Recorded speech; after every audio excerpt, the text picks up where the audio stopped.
ঢাকা বিশ্ববিদ্যালয় প্রশাসনকে এই বিষয়ে স্বাগত জানাই। শেখ হাসিনার অসুর সবাইকে জানাচ্ছি শুভ নববর্ষ।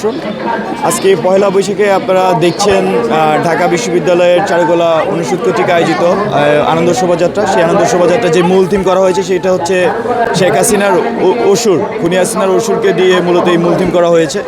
তো আমরা দেখেছি যখন এটার কার্যক্রম চলমান ছিল, চলমান অবস্থায় এখানে আগুন জ্বালিয়ে আগেরটাকে পুড়িয়ে দেওয়া হয় এবং তাৎক্ষণিকভাবে 2 দিনের প্রস্তুতি তার একটি নতুন করে তৈরি করা হয়। তো আমরা ঢাকা বিশ্ববিদ্যালয় প্রশাসনকে এই বিষয়ে স্বাগত জানাই, তারা যেহেতু কাজটি ঠিকভাবে সম্পন্ন করেছে। আর আজকে এই যে আনন্দ শোভাযাত্রা, সেই আনন্দ শোভাযাত্রা 5 আগস্ট পরবর্তী সময় আমরা দেখছি ঢাকা বিশ্ববিদ্যালয়ের শিক্ষার্থী সহ বিভিন্ন স্তরের লোকজন কিন্তু এখানে স্বতঃস্ফূর্তভাবে অংশগ্রহণ করছে। তো আমরা মনে করছি ফ্যাসিস্ট পরবর্তী সময়ে মানুষ আসলে অনেক বেশি তাদের স্বাধীনতা চর্চা, তাদের মনন চর্চা এখানে আসলে করতে পারছে। এই বছর প্রথমত মানুষের অনেক স্বতঃস্ফূর্ত অংশগ্রহণ আমরা দেখতে পাচ্ছি, বিশেষ করে ঢাকা বিশ্ববিদ্যালয়ের শিক্ষার্থীদের মধ্যে ব্যাপক সাড়া দেখা যাচ্ছে। এছাড়াও ঢাকা শহরে বিভিন্ন ধরনের মানুষজন কিন্তু এখানে অংশগ্রহণ করছে।